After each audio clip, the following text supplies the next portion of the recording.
Mi nombre es Berenice, pero todos me llaman Vera desde que tengo uso de razón.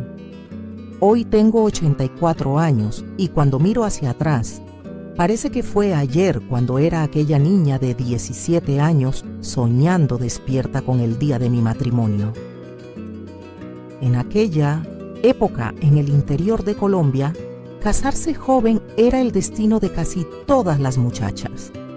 Las compañeras de la escuela iban desapareciendo una por una, cambiando los cuadernos por ollas y pañales, y yo no veía la hora de ser una de ellas. Clemente apareció en mi vida cuando mi padre se quebró la pierna y necesitó un carpintero para hacer muletas especiales. Él tenía 22 años, era carpintero e hijo de don Geraldo, quien tenía el almacén del pueblo. Pasó 3 días yendo a nuestra casa, midiendo, ajustando y conversando con mi padre mientras trabajaba. Yo lo observaba desde la cocina, fingiendo que ayudaba a mi madre. Era alto, con aquel cabello oscuro peinado con brillantina y una manera concentrada de trabajar que me hacía suspirar. Mi padre, José Antonio, no estaba muy contento cuando percibió mi interés. Decía que era muy joven para tener novio, pero mi madre Dolores lo convenció de que Clemente era un muchacho de familia y sería un buen partido. El noviazgo fue como se acostumbraba en la época, sentados en la sala con mis padres y mis 4 hermanos siempre cerca, vigilando cada suspiro. Los domingos después de misa, él podía acompañarme a la plaza, siempre del brazo, nunca de la mano. Las cartas que me enviaba las guardaba debajo del colchón, enrolladas en una cinta azul que recibí en mi cumpleaños número 15. Clemente me decía que cuando nos casáramos, construiría una casita para nosotros, pequeña pero arreglada. Yo imaginaba las cortinas que cosería, el jardín que plantaría y los hijos que tendríamos. El compromiso fue corto, solo 6 meses. Recuerdo a mi madre cosiendo mi vestido blanco, simple pero con delicados bordados que hizo noche tras noche. Mis hermanas menores se probaban el velo a escondidas, soñando con su propio día. Yo apenas podía dormir pensando en la nueva vida que comenzaría. Fue una semana antes de la boda cuando llegó la mala noticia. Estábamos cenando cuando Clemente apareció fuera de hora, parecía nervioso, girando el sombrero entre sus manos. Nos informó que su padre había dicho que no tenía sentido gastar en alquiler cuando había tanto espacio en su casa, así que viviríamos con ellos después de la boda. Mi corazón se hundió hasta el suelo. En el fondo, ya debería haberlo imaginado. Casi todos los recién casados comenzaban así, pero yo me había aferrado a aquella promesa de la casita para nosotros solos. Más tarde, cuando quedamos un minuto, a solas en el porche, Clemente me aseguró que sería solo por un tiempo, que pronto juntaría dinero y construiría nuestra casa. Ni hace falta decir que le creí. Cuando una tiene 17 años y está enamorada, cree cualquier cosa. La boda fue en la iglesia del pueblo, con arroz a la salida y fiesta en el salón parroquial. Fue bonita. Todos lo dijeron. Yo estaba tan nerviosa que casi no recuerdo. Solo quedó en mi memoria el fuerte olor a flores, el peso de la alianza en el dedo y mi madre llorando cuando me abrazó. Después de la fiesta, partimos a nuestra luna de miel. Don Geraldo tenía un cuñado con una casita en la sierra cerca de una cascada y nos la prestó por 3 días. ¡Santo Dios! ¿Qué días fueron aquellos? Por primera vez estábamos realmente solos, sin nadie vigilando, sin horarios que cumplir. Nuestra primera noche juntos fue de descubrimiento y, claro, de mucha vergüenza. Criada como fui, sabiendo casi nada sobre lo que ocurre entre un hombre y una mujer. Lo poco que sabía era lo que veía de las amigas en la escuela. Temblaba como una hoja al viento cuando Clemente me tocó por primera vez, pero él fue gentil, paciente y poco a poco mi cuerpo fue aprendiendo el lenguaje del suyo. El olor a madera de la cabaña, el sonido del agua corriendo afuera y el calor de aquel abrazo que parecía no tener fin quedaron grabados en mí para siempre. Pasamos aquellos días como si el mundo se hubiera detenido solo para nosotros. Nos bañábamos en la cascada cuando no había nadie cerca, con él llevándome en brazos hasta las piedras más profundas. Comíamos frutas recién cogidas sentados en el porche, observando los pajaritos. Por la noche, con la luz del candil iluminando su rostro, Clemente me contaba planes, sueños, hablaba de la casa que un día tendríamos solo para nosotros, y yo creía cada palabra, enloquecida de pasión como estaba. Fue difícil volver a Vitescentes de la realidad después de aquellos 3 días de paraíso. Llegamos a la casa de sus padres al final de la tarde de un domingo. La casa era grande, de esas antiguas de pasillo largo y muchas habitaciones. Justo en la entrada, un jazmín perfumaba. El aire. Era una casa respetable, como decían. Doña Cándida, mi suegra, me recibió con una sonrisa que no llegaba a los ojos. Tenía 49 años, cabellos grises siempre recogidos en un moño apretado y una postura tan recta que parecía haber tragado el palo de una escoba. Don Geraldo era mayor, 62 años, barrigón y de risa fácil, de esos que les gusta contar historias después del almuerzo. Doña Cándida me dio la bienvenida a su casa, enfatizando nuestra, de una manera que no me pasó desapercibida. Carmiña, la hermana de Clemente, una muchacha de 18 años, igual que yo en edad, pero con cara de quien ya había nacido adulta, apenas me miró de arriba abajo y murmuró un buenas noches sin entusiasmo. Sentí inmediatamente que allí estaba una aliada de la madre. Aquella primera noche en casa de los suegros, acostada en la cama matrimonial con sábanas almidonadas que arañaban mi piel, sentí todo el contraste con la libertad de los días anteriores. El tic-tac del reloj antiguo en la sala, el suelo que crujía en ciertos puntos y voces apagadas provenientes de otras habitaciones. Hice lo que tenía que hacer, pero no fue lo mismo. Apenas podía suspirar con vergüenza de que alguien nos escuchara. Clemente se durmió pronto, cansado del viaje y tal vez aliviado por haber vuelto al nido conocido. Yo permanecí despierta durante horas, comparando aquellas paredes extrañas con la casita de la sierra, con un nudo en la garganta y una certeza creciendo dentro de mí. Esta no era mi casa. A la mañana siguiente me desperté con un fuerte olor a café recién hecho. Era diferente al café de mi madre, más amargo, casi quemado. Sería el primero de muchos extrañamientos. Me vestí deprisa, ansiosa por no empezar con el pie izquierdo. Cuando llegué a la cocina, doña Cándida ya estaba con delantal dirigiendo las ollas como un general. Me saludó con aquella misma formalidad fría, informándome que en su casa el desayuno era a las 6 en punto, pues Clemente necesitaba estar en el trabajo a las 7 y le gustaba salir bien alimentado. Era el primero de muchos en nuestra casa, que escucharía en los tiempos siguientes, cada uno de ellos como un pequeño recordatorio de que yo era la extranjera, la intrusa, la que necesitaba adaptarse. Los días siguientes fueron una prueba de paciencia y fuerza que yo, una niña de 17 años, apenas sabía que tenía dentro de mí. La casa de doña Cándida era como un reloj suizo. Todo funcionaba a un ritmo correcto, pero era su ritmo, no el mío.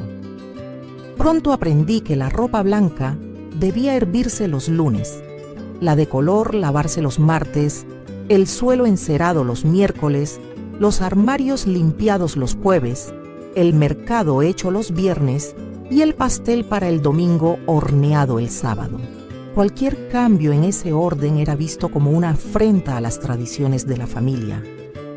A veces miraba a Clemente esperando que dijera algo, que me defendiera, pero él siempre bajaba los ojos, fingía no haber oído o simplemente salía para el trabajo. Al principio esto me dolía. Después entendí que él había crecido así, escuchando las órdenes de su madre sin cuestionar. Era más fácil para él ignorar lo que sucedía entre nosotras que enfrentar a aquella mujer que lo comandaba. Todo desde que él tenía uso de razón. Carmiña no ayudaba en nada. Parecía tener placer en verme equivocarme, en contarle a su madre cuando yo hacía algo diferente a la costumbre de la casa. Como dos gallinas en el mismo corral, vivíamos picoteándonos por espacio y atención. Las noches eran los momentos más difíciles. Durante el día, el trabajo de la casa me mantenía ocupada, incluso bajo la vigilancia constante de la suegra. Pero cuando el sol se ponía y todos se recogían, yo me acostaba en aquella cama extraña y las lágrimas venían sin permiso. Lloraba bajito con la cara vuelta hacia la pared para que Clemente no lo viera. Él siempre se dormía rápido después de que lo hacíamos, mientras yo permanecía despierta pensando en mi casa, en el regazo de mi madre, en la libertad que tenía y ni sabía valorar. Escribí muchas cartas a mi madre en ese tiempo, cartas que nunca envié. Ponía en el papel todo lo que no podía decir en voz alta, todas las pequeñas humillaciones, la soledad, el miedo de nunca adaptarme. Después las rompía en pedazos diminutos y las tiraba. Tenía vergüenza de que alguien descubriera que el matrimonio no estaba siendo el cuento de hadas que yo había imaginado. Al final de la primera semana, decidí hacer algo especial para la cena. Mi madre me había enseñado a hacer un pollo campesino con quimbombó y maíz que estaba para chuparse los dedos. Pensé que sería una forma de mostrar mi valor, de conquistar un pequeño espacio de respeto en aquella casa. Pasé el día entero preparando todo con cariño, mientras doña Cándida estaba en casa de su comadre. Cuando regresó y sintió el olor de la cocina, fue como si un huracán hubiera entrado por la puerta. Me reclamó por haber usado sus gallinas y por el desperdicio de quimbombó que en su casa se guardaba para el almuerzo del domingo. Intenté explicar que solo quería hacer algo diferente, pero mi voz se fue haciendo pequeña frente a aquella mujer que crecía de rabia frente a mí. Me reprochó diciendo que llevaba 30 años cocinando para esa familia y ahora venía una niña que apenas había salido de los pañales a enseñarle a hacer comida. Fue en ese momento que don Geraldo, que siempre se mantenía distante de nuestras riñas, sorprendió a todos pidiéndole a su esposa que me dejara cocinar, comentando que el olor le estaba dando hambre. Doña Cándida miró a su marido como si le hubiera crecido una segunda cabeza. Por un momento pensé que iba a explotar, pero entonces, en un gesto que me dejó más asustada que aliviada, simplemente se quitó el delantal, lo tiró sobre la mesa y dijo que estaba bien, que veríamos si nos gustaría más mi comida que la suya, y que ese día ella no cocinaba. Salió de la cocina con la dignidad de una reina destronada. La cena fue silenciosa y tensa. Clemente comía sin levantar los ojos del plato. Carmiña apenas picoteaba la comida con un tenedor. Don Geraldo, pobre, intentaba aliviar el ambiente elogiando cada bocado, diciendo que hacía tiempo que no comía un pollo tan tierno, pero el silencio de doña Cándida sentada en la cabecera de la mesa sin tocar la comida pesaba más que cualquier palabra. Aquella noche, mientras lavaba los platos sola, entendí algo importante. Esa casa tenía reglas que venían de antes de mí, y cada cambio sería una batalla. La cuestión era qué batallas valían la pena. Cuando terminé en la cocina, encontré a Clemente en el porche fumando un cigarrillo. Era raro verlo fumar. Solo lo hacía cuando estaba nervioso. Me disculpé por la cena, sin saber exactamente por qué me estaba disculpando. Él permaneció en silencio un tiempo, luego apagó el cigarrillo y tomó mi mano, algo que raramente hacía en la casa de sus padres. Me dijo que la comida estaba buena, muy buena, pero que necesitaba entender cómo funcionaban las cosas allí. Le pregunté cómo funcionaban las cosas, intentando no dejar que la amargura apareciera en mi voz. Me respondió que su madre estaba acostumbrada a hacer todo a su manera, que había creado esa casa, los había criado, y que no era fácil para ella compartir el espacio ahora. Le respondí, sorprendida por mi propia osadía, que tampoco era fácil para mí sentirme una extraña todos los días. Él apretó mi mano con más fuerza y miró al cielo estrellado, asegurándome que mejoraría, que diera tiempo al tiempo, que un día tendríamos nuestra casa a nuestra manera. Lo prometía. Yo quería creer. Dios sabe cómo quería, pero algo dentro de mí decía que aquella promesa era como un horizonte. Siempre parecía estar allí al alcance, pero cuando caminabas en su dirección, se alejaba en la misma proporción. A la mañana siguiente me levanté más temprano que todos. Preparé el café como le gustaba a doña Cándida, recién colado, bien fuerte. Puse la mesa con el pan que había sobrado del día anterior, cortado en rodajas finas como ella hacía. Cuando entró en la cocina y vio todo listo, se detuvo un momento mirándome como si estuviera evaluando una tela para comprar. La saludé intentando sonar natural, diciéndole que había hecho café. Ella examinó la mesa, tomó una taza, probó el café y luego, sin una sonrisa pero también sin la hostilidad del día anterior, simplemente dijo que el café estaba bueno, pero que la próxima vez pusiera menos polvo, así gastaba menos y rendía más. No era un elogio ni una aceptación completa, pero era un comienzo, y en aquel momento supe que sobreviviría allí. No sería fácil, no sería bonito, pero encontraría la manera. Después de casi un mes viviendo en casa de mis suegros, mi familia finalmente vino a visitarme. Era domingo, día en que doña Cándida permitía visitas después de la misa. Recuerdo ver a mi madre y a mi padre llegando por el camino del jardín, seguidos por mis hermanos menores. Mi corazón casi se salió por la boca de tanta añoranza. Mi madre trajo un pastel de maíz, diciendo que era la receta de su madre. Doña Cándida recibió el regalo con aquella misma sonrisa contenida que usaba para todo, comentando que era muy amable por parte de doña Dolores y que en su casa lo hacían con anís, pero probarían a su manera.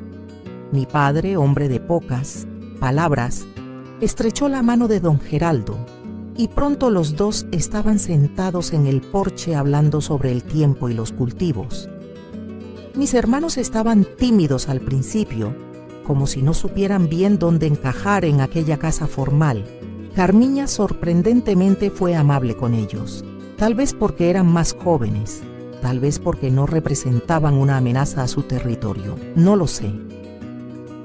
Me quedé observando mientras ella les mostraba el patio a mi hermana pequeña. Lo más difícil fue cuando mi madre me llevó a un rincón y me preguntó en voz baja si todo estaba bien, si era feliz. Quería tanto poder decir la verdad y contarle de las noches llorando, de las críticas constantes, de la soledad, pero la miré y no tuve valor. ¿Qué derecho tenía yo de echar mis tristezas sobre sus hombros, que ya cargaban tantas? Le dije que me estaba adaptando, que Clemente era bueno conmigo. No era mentira. Él era bueno a su manera, solo que no era lo suficientemente fuerte para protegerme de su madre, pero eso no se lo diría. Mi madre me aseguró que si necesitaba cualquier cosa, solo tenía que mandar recado, que la casa de mi madre siempre estaría con las puertas abiertas. Aquellas palabras, saber que tenía a dónde volver si todo salía mal, me dieron más fuerza de lo que ella podría imaginar. el resto de la visita pasó demasiado rápido. Sé que mi madre percibió cosas que no dije. Las madres tienen ese don. Vi en sus ojos cuando se despidió que estaba preocupada. Pero también vi orgullo, porque en aquel tiempo las mujeres casadas tenían que aguantar lo que viniera. Era así. Separación era una palabra tabú que no se pronunciaba en familia decente.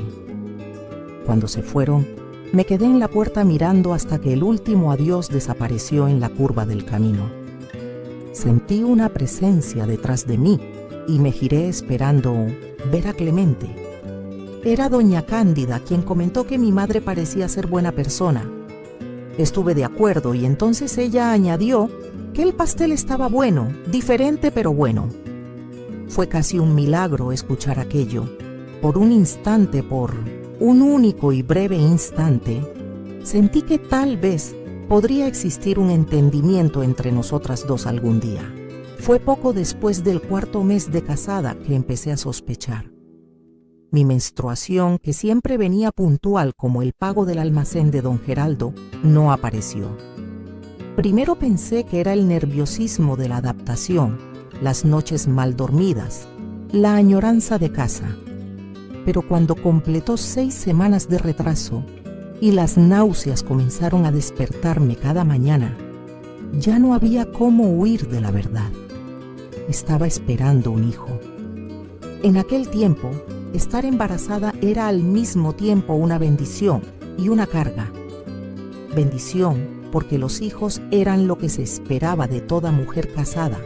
Era casi una obligación, una prueba de que el matrimonio estaba funcionando. Carga porque una se convertía en una especie de territorio público donde todo el mundo creía que podía dar opiniones, tocar, opinar. Le conté primero a Clemente, una noche en que llegó más temprano de la carpintería. Se quedó parado mirándome por un tiempo que pareció una eternidad. Después abrió una sonrisa tan grande que iluminó la habitación entera. Me preguntó si estaba segura y le respondí que sí, que era el 2.º mes que no venía y que tenía náuseas. Se arrodilló frente a mí y apoyó la cabeza en mi vientre, aún liso como siempre había sido.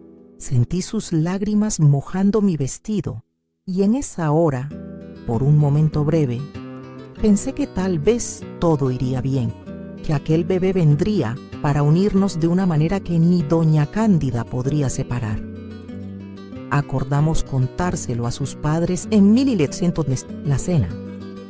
Clemente creía que yo debía dar la noticia, que era mi derecho, pero yo estaba demasiado nerviosa y le pedí que hablara él. Fue uno de los raros momentos en que vi a Clemente enfrentar a su madre de frente, con los ojos brillando de una felicidad que ni ella podría disminuir. Les anunció que yo estaba esperando un hijo, que tendríamos un bebé. Don Geraldo vino a abrazarme, con los ojos humedecidos como los de su hijo. Carmiña soltó un gritito de excitación.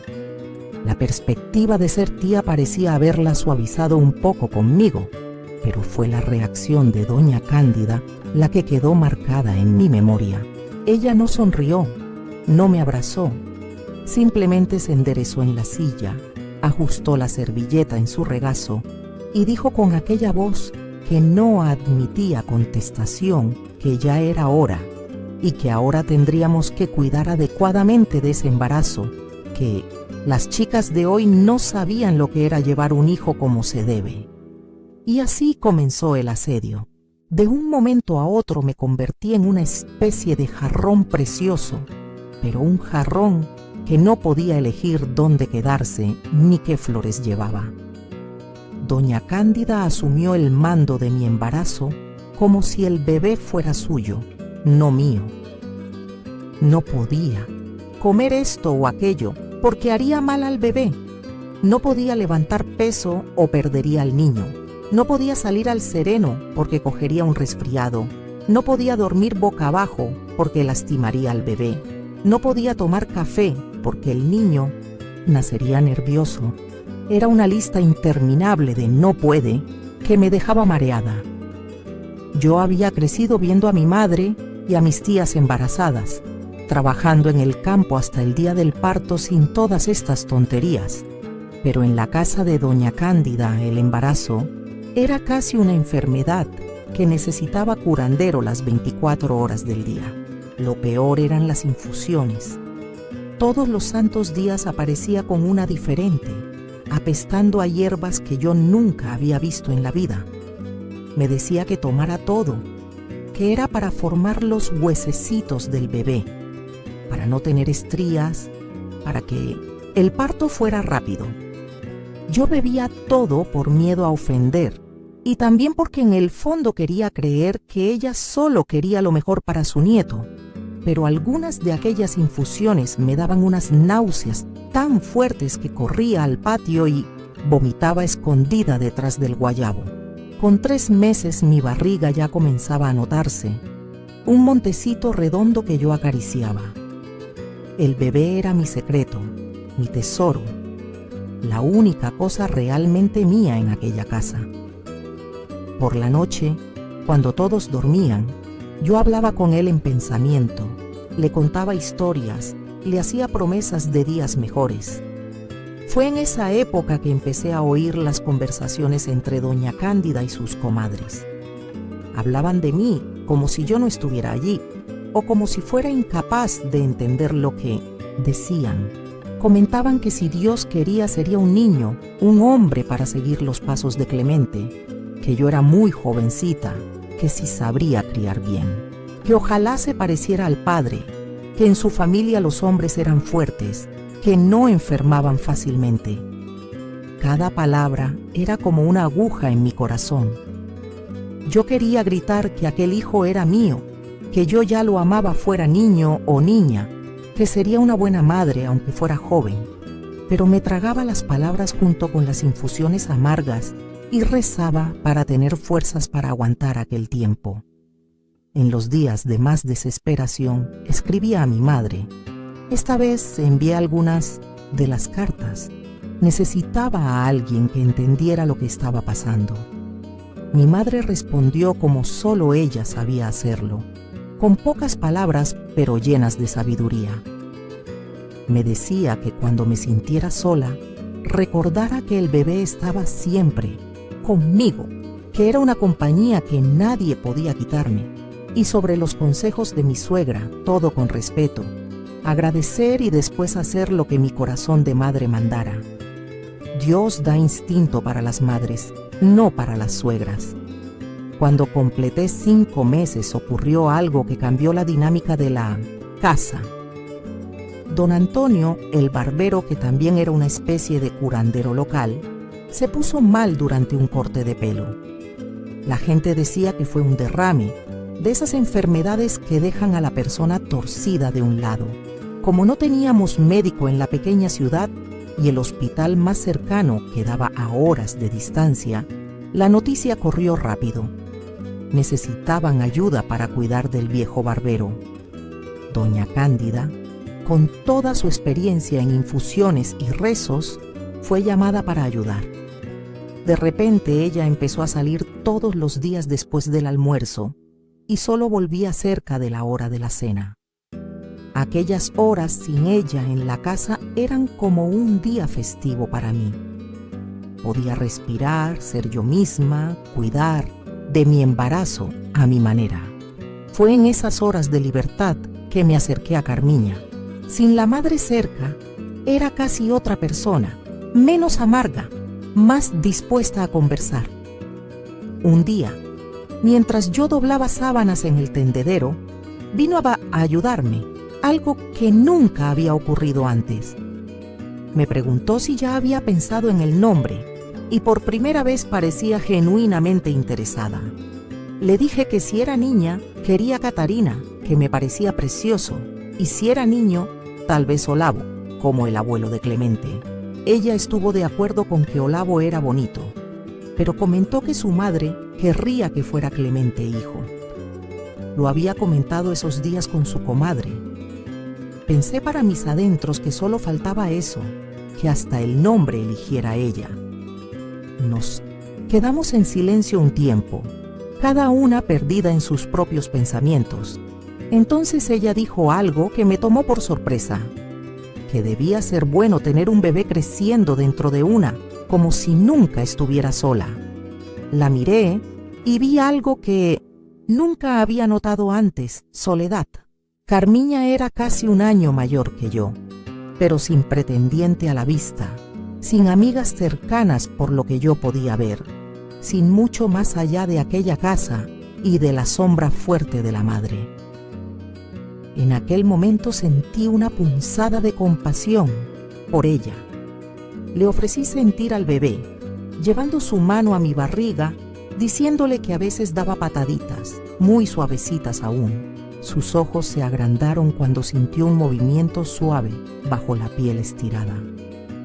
Fue la primera vez que la vi sonreír de verdad para mí. Le dije que era bonita, mi cuñada. Vio los dientes grandes como los de su hermano. Ella preguntó si el bebé sabía que era su tía. Y yo, mintiendo porque aquel momento de conexión era demasiado precioso para ser roto con la verdad, le aseguré que claro que lo sabía. De allí en adelante, cuando doña Cándida no estaba, Carmiña venía a conversar conmigo, a preguntar sobre el bebé, incluso a ayudarme con las tareas más pesadas que yo comenzaba a tener dificultad para hacer sola. Fue un alivio inesperado tener una aliada en aquella casa, aunque la alianza fuera frágil y existiera solo en los momentos de ausencia de la matriarca. Fue a principios de enero cuando comenzaron los dolores, unas punzadas que iban y venían. Estaba barriendo el patio cuando sentí un apretón fuerte que me hizo soltar la escoba. Carmiña fue la primera en verme doblada con la mano en la barriga. Me preguntó si era el niño, pero ni tuve tiempo de responder adecuadamente. Pronto la casa se convirtió en un hervidero. Todos estaban en casa aquella tarde de sábado. Doña Cándida tomó las riendas como si hubiera estado esperando ese momento toda la vida. Le ordenó a Carmiña que calentara agua, a Geraldo que llamara a la comadre Jurasi para ayudar, y a Clemente, pobre, solo le dijo que se quedara en la sala y rezara. El pobrecito, blanco como cera de iglesia, ni se quejó. Me llevaron a nuestra habitación y allí comenzó la pelea. Pasé el día entero en aquella cama sintiendo dolores que iban y volvían. La comadre Jurasi llegó. Era partera, una señora mayor que doña Cándida, con manos callosas de tanto traer niños al mundo. Me dijo que como era el primero, tardaba, normal. Fue la primera vez que vi a mi suegra sudar. Se quitó aquel moño apretado, se ató un pañuelo en la cabeza y se arremangó. En aquella hora ya no era la dueña de la casa vigilándome, era una mujer ayudando a otra mujer. Sentí mi corazón apretado cuando despidieron a 6 personas de la carpintería, y yo fui una de ellas. El supervisor ni siquiera me miró a los ojos cuando me informó que no había suficientes pedidos para mantener a todo el personal. Sentí un peso en el estómago. Sin trabajo, ¿cómo sería posible? ¿Cómo podríamos algún día salir de aquella casa? Con el corazón pesado, prometí buscar empleo inmediatamente. Intenté animarme pensando que pronto encontraría algo, pues era bueno en mi oficio, pero sabía que sería difícil. Un hombre sin trabajo en esa época era como una planta sin agua, marchitándose de vergüenza día tras día. Por la liquidación, me dieron un buen dinero que guardé en el banco, lejos de los ojos de mi madre. Seguíamos ahorrando con la esperanza de comprar nuestra propia casa algún día. Empecé a buscar trabajo, incluso considerando la posibilidad de irme a la ciudad grande donde habría más oportunidades. Mi madre nos ofreció quedarnos en su casa todo el tiempo que necesitáramos. Casa de madre siempre tiene lugar, dijo. En ese momento sentí una pequeña llama de esperanza que ella desconocía. Teníamos algo de dinero guardado y el sueño de tener nuestra propia casa. Mientras tanto, mi hermana Carmina comenzó a salir con un muchacho del pueblo vecino, hijo del dueño de la farmacia. De repente, mi madre tenía otra cosa de qué ocuparse. Con su atención dirigida hacia mi hermana, pude respirar un poco. Comencé a crear mi propio ritmo con mi hijo Olavo, que ya con 6 meses se sentaba solo y reía fuerte cuando su padre llegaba.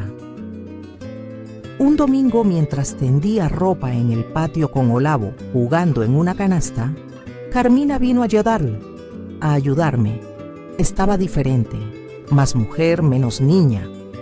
Me confió que su novio pronto le pediría matrimonio y se alegraba de que la farmacia quedara lejos, así no tendría que vivir con su suegra. Ese mismo día, mi esposo llegó con paso más firme. Hacía tiempo que no lo veía así. Había conseguido trabajo en la carpintería del señor Joaquín en el pueblo vecino, que pagaba mejor que el anterior y ofrecía más futuro. Iría en transporte con la leche cada mañana temprano y volvería al final del día. Sería cansado, pero valdría la pena. Si todo iba bien, en unos meses podríamos alquilar una casita cerca de su trabajo. Sentí una esperanza encenderse dentro de mí, aunque no quise alimentarla demasiado.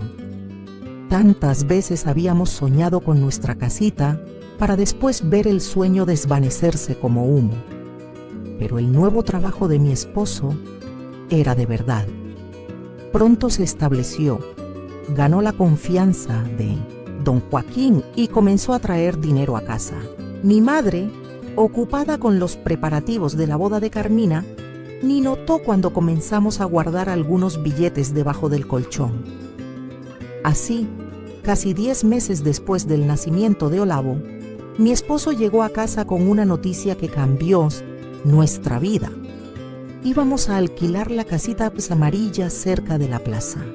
Me quedé sin reacción, entre la alegría y el miedo. Era lo que más quería, pero de repente me sentí insegura. ¿Y si no funcionaba? ¿Y si mi esposo perdía el empleo nuevamente? ¿Cómo sostendríamos una casa solos, pagar alquiler, comprar comida? Pero cuando vi su rostro lleno de orgullo y esperanza, no tuve el valor de arruinar ese momento. Contarle a mi madre fue más difícil de lo que imaginé. Escuchó callada, sin expresión, como si estuviera esperando eso. Casa alquilada es dinero tirado, fue lo primero que dijo. Mi esposo le explicó que estaba cerca del trabajo y ahorraríamos en transporte. Por primera vez lo vi hablarle firmemente a su madre, asegurándole que podría mantener a su familia.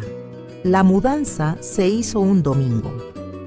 No teníamos muchas cosas, solo algo de ropa, unos platos que mi madre nos dio a regañadientes, la camita de Olavo que mi esposo había hecho y nuestra cama matrimonial, regalo de boda de mis padres. La casita era pequeña, apenas un dormitorio, sala, cocina, baño y un pequeño patio, pero para mí era perfecta. Por primera vez podía decidir dónde colocar cada cosa, a qué hora hacer cada tarea, cómo criar a mi hijo. Podía suspirar a gusto cuando mi esposo me abrazaba, cantar en la cocina sin que nadie me criticara. Era como si hubiera vivido años con un vestido apretado y de repente pudiera respirar profundo. El primer día estábamos tan cansados de la mudanza que caímos rendidos, pero al día siguiente, después de que Olavo se durmió, comencé a pasearme en camisón por la casa, sintiéndome dueña de mi propio espacio. Mi esposo también cambió, lejos de su madre. Se volvió más decidido, más hombre. Trabajaba duro, llegaba cansado, pero siempre con una sonrisa cuando nos veía esperándolo en la puerta. Pero el miedo no me abandonaba. ¿Y si este empleo también terminaba? ¿Y si teníamos que volver a casa de mi madre con el rabo entre las piernas? La idea me daba escalofríos. Una tarde, Mientras remendaba una camisa de mi esposo, tuve una idea. Siempre me había gustado coser. Lo había aprendido de mi madre desde niña. Esa noche, después de que Olavo se durmió, le propuse a mi esposo que me comprara una máquina de coser para ayudar con los gastos. Para mi sorpresa, sonrió y me tomó la mano, prometiendo ver cuánto costaba una de segunda mano. Al mes siguiente ya tenía mi máquina. No era una Singer, pero funcionaba bien. Coloqué un pequeño cartel frente a la casa. Se hacen costuras y arreglos.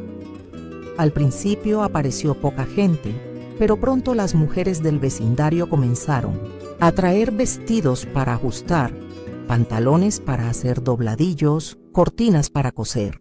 De repente, ya no era solo la esposa o la madre de alguien, era Vera, la costurera.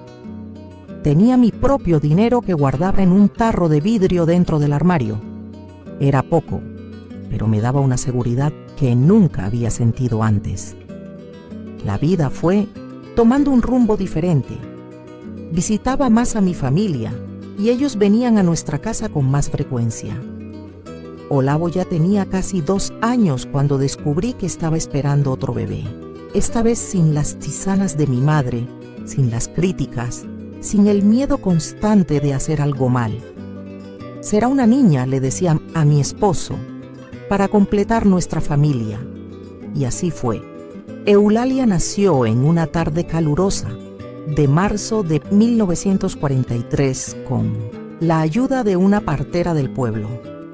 Esta vez sabía qué esperar, no tenía tanto miedo.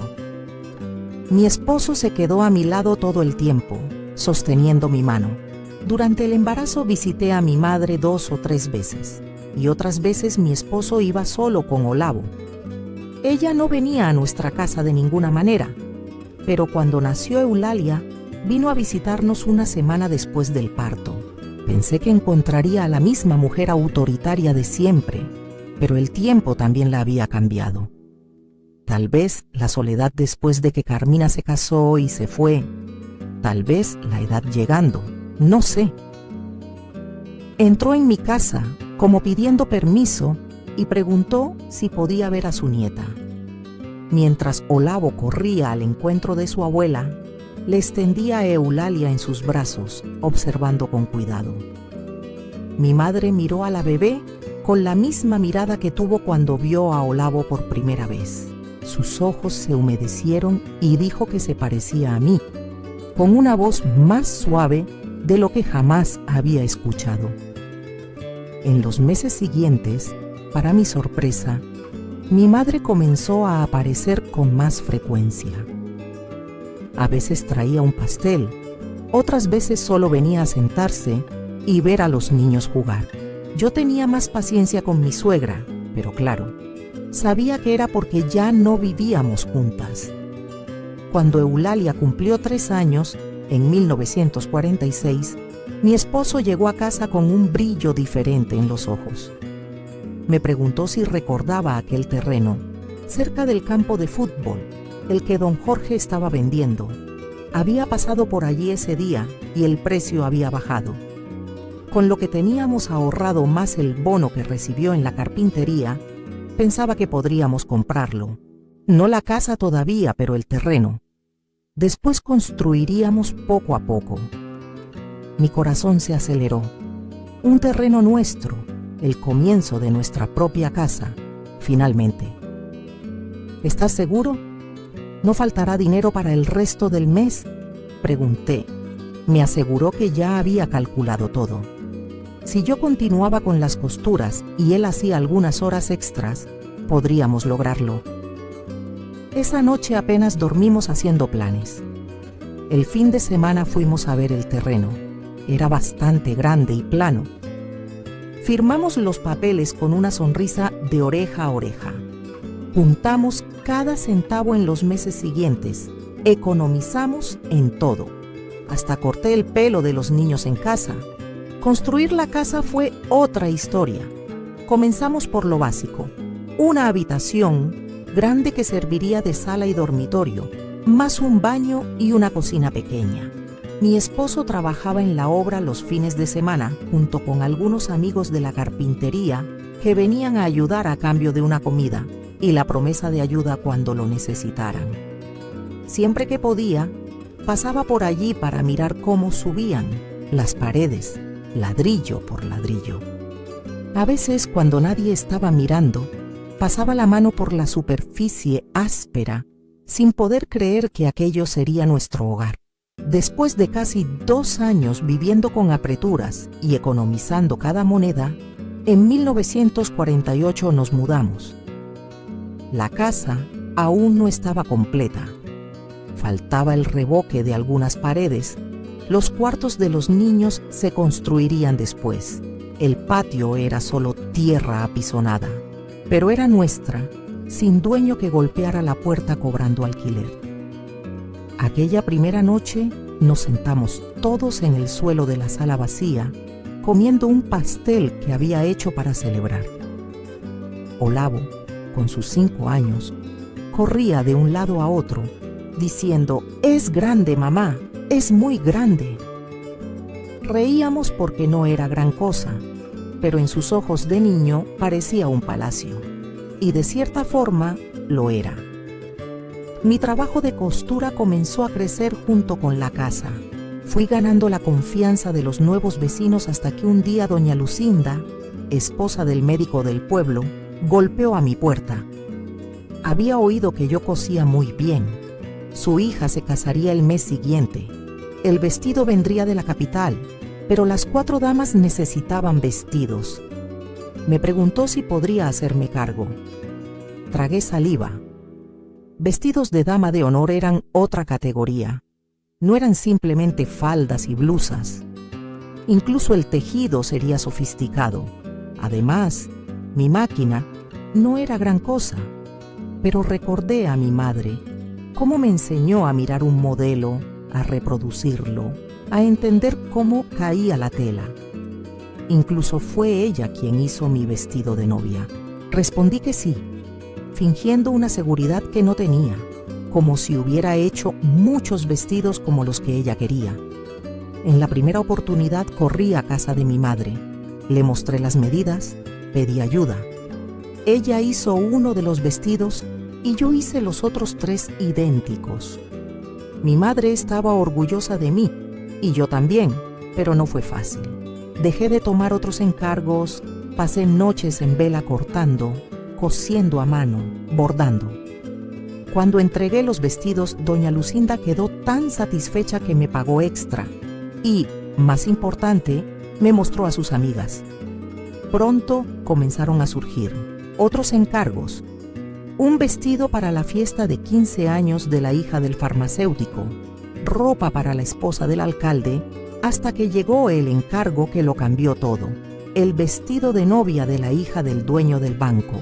En esa época, mi esposo me compró una máquina nueva, de esas con motor que hacían rendir el trabajo. Adaptamos una de las habitaciones de la casa que sería el cuarto de Eulalia para hacer mi taller. La niña dormía con nosotros por ahora, pero nadie se quejaba. El dinero de las costuras ayudaba a construir las habitaciones que faltaban. Fue cuando todo parecía ir bien que el mundo comenzó a derrumbarse. Mi suegro, que ya andaba un poco callado, comenzó a sentir adormecimiento en las piernas. Mi madre, preocupada, lo llevó al médico. El diagnóstico fue diabetes ya bastante avanzada. «Tiene que cortar el dulce, don Geraldo», dijo el médico, «y cuidar muy bien esos pies». Pero mi suegro, terco como siempre, no le daba mucha importancia. Cuando nadie lo miraba, comía los dulces que escondía. Mi madre y mi esposo discutían con él, pero de nada servía. Una tarde de domingo, mientras almorzábamos todos juntos en su casa, mi suegro dejó caer el vaso. La mano simplemente no obedeció. Al día siguiente, estaba en el hospital con un derrame. Fueron meses difíciles. Me turnaba con mi madre y mi esposo en los cuidados. Los niños se quedaban con mi madre cuando necesitaba pasar la noche en el hospital. Las costuras fueron quedando atrás, los plazos apretando. Volvió a casa, pero ya no era el mismo. Una pierna no funcionaba bien, un brazo había perdido fuerza, y peor aún, él que siempre había sido alegre, se hundió en una tristeza que partía el corazón. Dando trabajo, decía con aquella voz medio arrastrada que le quedó después del derrame. «¿Qué trabajo ni qué nada, papá?», respondía mi esposo tratando de animarlo. Pero yo veía en los ojos de mi suegro una humillación que ningún hombre merece sentir. Él, que siempre fue el pilar de aquella casa, ahora necesitaba ayuda hasta para ir al baño. Y vino la gangrena. Comenzó con una herida en el pie que no cicatrizaba. Mi madre hacía compresas, aplicaba remedios de hierbas que ella preparaba, pero nada ayudaba. Cuando lo llevamos al médico de nuevo, él sacudió la cabeza con aquella cara que uno sabe que trae malas noticias. «Vamos a tener que amputar la pierna izquierda, don Geraldo, si no la infección se extiende». Mi suegro lloró como un niño en aquel consultorio. Fue la única vez que vi a aquel hombre fuerte derramando lágrimas sin vergüenza. Después de la amputación, nunca más fue el mismo. Dios mío, cómo sufrió ese hombre. Se quedaba en la silla del porche mirando el movimiento de la calle, cada día más delgado. El barrigón alto que tenía se iba reduciendo, estaba más distante. Una mañana de invierno de 1949, mi madre fue a despertarlo y lo encontró frío. Se había ido durante la noche, calladito, sin molestar a nadie, del modo en que siempre vivió. Después de la amputación, vivió solo 4 meses. Mi madre quedó perdida después de la muerte de su esposo. La casa grande, que antes parecía pequeña para tanta vida, ahora resonaba con el silencio. Mi esposo y Carmina iban todos los días a ver a su madre preocupados. «No come, Vera. Se queda mirando a la nada. Tengo miedo». Un día tomé valor y le hice la propuesta. «Doña Cándida, ¿por qué no viene a vivir con nosotros? Puede alquilar su casa, tener una pequeña renta extra y no quedarse sola». Esperaba resistencia, orgullo, pero ella solo levantó los ojos que parecían haber perdido el brillo y dijo que no quería dar trabajo. Fue la primera vez que me llamó mi hija, sin aquel tono formal de antes. Le aseguré que no sería ningún trabajo y que Olavo y Eulalia adorarían tener a su abuela cerca. Terminamos haciendo lo que nunca imaginé: abrir las puertas de nuestra casa a mi suegra. Fue ironía del destino. Nuestra casa, que construimos ladrillo por ladrillo, aún no era gran cosa comparada con su casona. Tuve que sacrificar mi rinconcito de costura, aquel que mi esposo había hecho con tanto cariño, con la mesita bajo la ventana que captaba la luz de la mañana. Eulalia, pobrecita, se quedó sin cuarto otra vez. Le prometí que su padre le haría una habitación nueva tan pronto como el dinero lo permitiera. La casa grande de mi suegra, con aquel techo alto y el suelo que crujía, fue alquilada al nuevo gerente del banco, un joven de la capital muy presumido. Ni se nos pasó por la cabeza volver allá, por más que fuera más grande y más bonita. Tenía 2 razones que pesaban como plomo. La primera, ya la conoces bien, aquellas paredes guardaban cada lágrima que tragué en silencio. La segunda era que cada rincón recordaba a mi suegro, y eso era realmente muy pesado.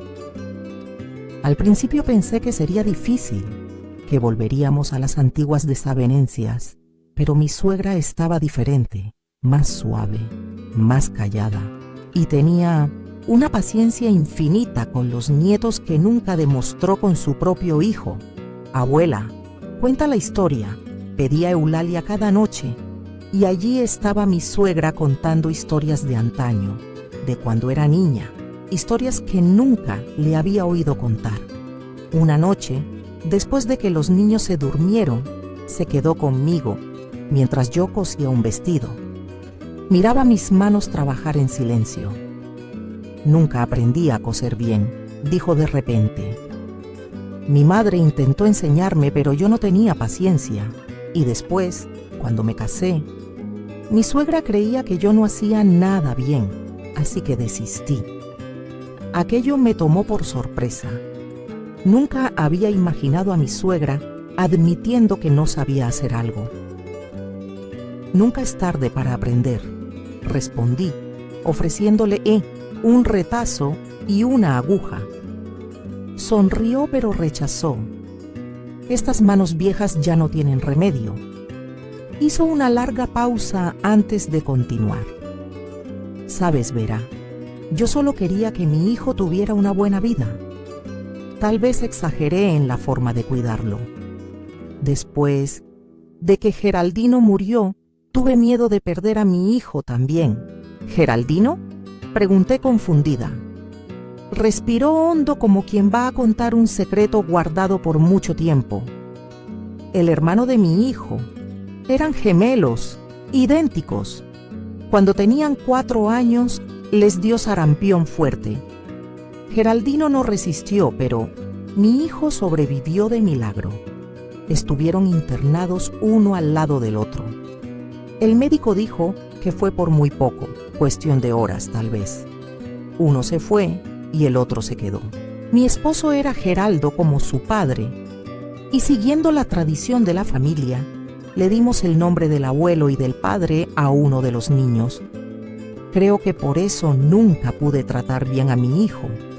Siempre tenía ese miedo de perderlo también. Mesdik, quedé sin palabras. Mi esposo nunca había mencionado un hermano gemelo. Él no lo recuerda, dijo ella, como si leyera mis pensamientos. Era muy pequeño y nosotros nunca hablamos de eso. Era demasiado doloroso. Siempre intenté controlarlo todo después de lo que pasó. Tenía tanto miedo de perder al hijo que quedó, que terminé sofocándolo. Aquella noche entendí a mi suegra como nunca antes e incluso me emocioné, pues jamás imaginé que desahogaría conmigo aquel secreto que guardaba solo con su esposo. No era solo una suegra difícil, era una madre marcada por el dolor de perder un hijo, tratando de proteger al otro de la única manera que conocía. Y entendí también por qué insistía tanto en que Olavo se llamara como su padre cuando nació. Quería mantener viva aquella tradición familiar que se rompió con la muerte de Geraldino. Esa noche le conté a mi esposo sobre el hermano que no recordaba tener. Se quedó callado por mucho tiempo. Después preguntó con la voz entrecortada: ¿será por eso que a veces sueño que estoy conversando conmigo mismo? A la mañana siguiente, entré en la habitación de mi suegra llevándole un café. Era la primera vez que lo hacía por voluntad propia, no por obligación. ¿Durmió bien?, pregunté, colocando la taza en la mesita. Me miró sorprendida, como si no entendiera aquel gesto. Sí, gracias, Vera. Quedamos en un silencio extraño, de esos que cargan muchas cosas no dichas. Entonces tomé valor. ¿Tiene alguna foto de él, de Geraldino? Sus ojos se humedecieron al instante. Pensé que había dicho algo inapropiado, que se cerraría como una ostra, pero para mi sorpresa, se levantó y fue hasta la maleta que había traído, la misma que permanecía medio escondida debajo de la cama. Tengo solo 2, dijo, buscando en el fondo de la maleta. Sacó una caja. Casi no había fotografías en aquella época. Esta fue tomada cuando eran bebés, un mes antes de que ocurriera. Me extendió un retrato pequeño, algo amarillento. 2 niños idénticos con ropita de marinero mirando serios a la cámara. Si no fuera por la manchita de nacimiento que mi esposo tenía en el cuello, sería imposible decir cuál era cuál. Eran tan parecidos que a veces hasta yo me confundía, dijo con una sonrisa triste. Geraldino era más travieso, más risueño. Mi hijo siempre fue más callado, más en lo suyo. Geraldino tenía el temperamento alegre de su padre y su abuelo. Devolví la foto llorando. ¿Cómo no llorar al percibir el cuidado con que ella la guardaba, como si fuera el tesoro más precioso? Era tan alegre, dijo mi suegra, tocando la foto con la punta de los dedos. Se despertaba cantando. Me quedé callada, dejándola seguir a su propio ritmo. Sacó de la caja una camisita blanca bordada a mano. Tenía también un mechón de cabello atado con una cinta azul. Fue la última ropa que usó antes de enfermarse, dijo, y pude ver cuánto le costaba hablar de eso. La guardé sin lavar, pero ya no tiene su olor. Apretó la tela contra su rostro y lloró, no aquel llanto contenido de quien tiene vergüenza de las lágrimas, sino un llanto abierto, de sollozos, de dolor crudo que finalmente encuentra salida después de décadas encerrado. Abracé a mi suegra por primera vez en la vida. Sentí sus huesos frágiles bajo mis brazos, el sollozo sacudiendo aquel cuerpo que siempre me había parecido tan fuerte e inquebrantable, y me di cuenta de que era solo una mujer, como yo, cargando un dolor que yo, gracias a Dios, solo podía imaginar. Aquella noche llamamos a mi esposo para ver la caja. Miró cada objeto con una expresión extraña, como si estuviera viendo algo familiar y a la vez totalmente nuevo. ¿Se llamaba Geraldo?, preguntó sosteniendo la foto de los dos bebés. Geraldo, como tu abuelo y tu padre, respondió mi suegra. Pero lo llamábamos Geraldino para diferenciar, y tú serías un nombre nuevo en la familia. Sonrió entre lágrimas. Sí, ustedes respondían cuando los llamaba por el nombre correcto, aunque eran tan pequeños. Vi a mi esposo respirar hondo, mirando fijamente a aquel niño idéntico a él en la foto. Recuerdo, dijo de repente. No lo recuerdo a él exactamente, pero recuerdo no estar solo. Recuerdo sentir que me faltaba algo después, como si me hubieran arrancado un pedazo. Mi suegra comenzó a llorar de nuevo. Perdón, hijo mío, dijo entre sollozos. Pensamos que era mejor no hablar, que olvidarías. El médico dijo que era mejor así, pero creo que solo empeoramos las cosas. Mi esposo abrazó a su madre con fuerza, como nunca lo había visto hacer antes. Quedaron así, juntos, llorando por aquella pérdida que nunca había sido propiamente llorada. En los días que siguieron, noté un cambio en mi suegra. Era como si un peso se hubiera quitado de sus hombros. Sonreía más, hablaba más. Una mañana entré en la cocina y la encontré enseñando a Eulalia a hacer galletas, con una paciencia que nunca había demostrado antes. Me quedé parada en la puerta, observando aquella escena que jamás imaginé que vería. Mi esposo también cambió. Comenzó a preguntar más sobre su infancia, sobre su hermano. Era como si estuvieran recuperando no solo la memoria de Geraldino, sino también una relación que nunca tuvieron oportunidad de desarrollar. Una noche, ya acostados, mi esposo me dijo: ¿sabes qué es extraño, Vera? Dejé de tener aquel sueño con el niño. ¿De verdad?, pregunté. Creo que ahora que sé quién es, que puedo recordarlo despierto, ya no necesito encontrarme con él dormido. Aquello tenía un sentido profundo que no sé explicar bien. Con el tiempo, la foto de los gemelos ganó un lugar en nuestra sala junto con las otras fotos de familia.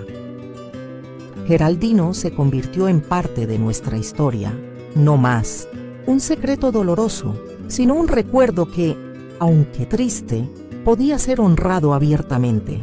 Vi cómo el dolor guardado por tanto tiempo había moldeado a aquella familia, cómo el miedo a perder había hecho que mi suegra se aferrara con tanta fuerza al hijo que sobrevivió, al punto de casi asfixiarlo.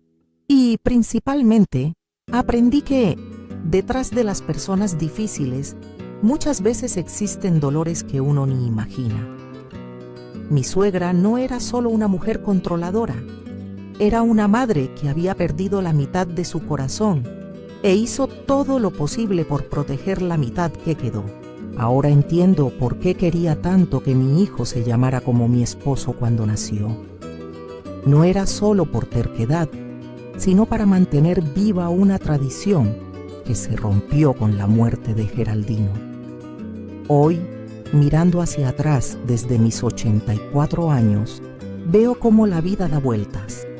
Aquella joven de 17 años que soñaba con el matrimonio, nunca habría imaginado todo lo que vendría a vivir con el paso de los años. Nuestra familia creció más de lo que imaginábamos. Después de Olavo y Eulalia, Dios nos bendijo con una hija más, nuestra pequeña Catarina. Cuando descubrí que estaba embarazada por tercera vez, en 1950, mi esposo y yo acordamos que si era niño, lo llamaríamos Geraldo, en memoria del hermanito de él y de mi suegro. Pero Dios quiso diferente y vino otra niña para alegrar nuestra casa. Elegí el nombre Catarina porque había una niña en mi escuela muy linda y el nombre le quedaba muy bien. Olavo se casó con Luisa y tuvieron 3 hijos. Eulalia tardó más en casarse, siempre fue más independiente. Cuando finalmente se casó a los 26 años, ella y Paulo nos dieron 2 nietos más. Ya mi Catarina fue la que más me sorprendió.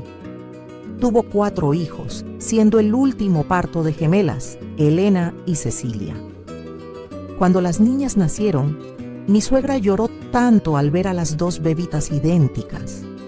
«Mira, Vera, Dios te dio gemelas también», dijo, sosteniendo a las 2 en sus brazos temblorosos.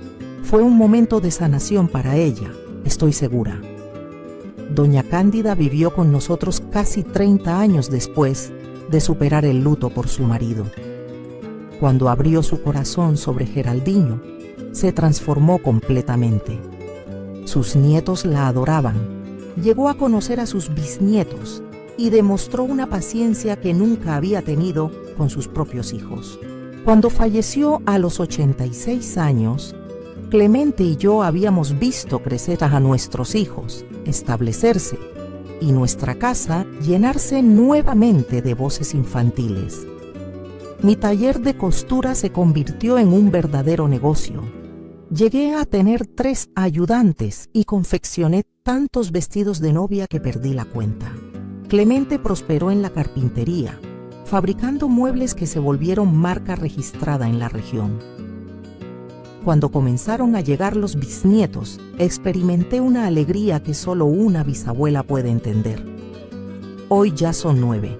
Cuando todos se reúnen en Navidad o en cumpleaños, nuestra casa, sí, aquella misma que construimos ladrillo a ladrillo, se queda pequeña, pero el corazón se expande. Mi compañero sigue aquí, aunque refunfuñando, y así es como termino esta historia. No con un punto final, sino con puntos suspensivos, porque mientras haya uno de nosotros para contar las historias de quienes vinieron antes, nadie se va realmente. Espero que cuando llegue mi hora, Dios me reciba con los brazos abiertos, pues vivo solo para agradarle a Él. Hija, no olvides consultar el librito de test de las abuelas para diversos males que el equipo del canal preparó con tanto cariño. Son recetas maravillosas para ti y toda tu familia. Té para el dolor de estómago, para la gripe, para calmar los nervios, para dormir mejor, todo natural como lo hacían nuestros antepasados. El equipo trabajó mucho para reunir todas estas recetas, hacer las ilustraciones de las hierbas y explicar detalladamente los beneficios y el modo de preparación, como si la abuelita misma te estuviera leyendo. Cuando compras, además de tener acceso a este conocimiento tan valioso, también muestras tu apoyo al canal. Si quieres conocerlo, solo tienes que hacer clic en el primer enlace fijado en el primer comentario. Que Dios te bendiga a ti y a tu familia.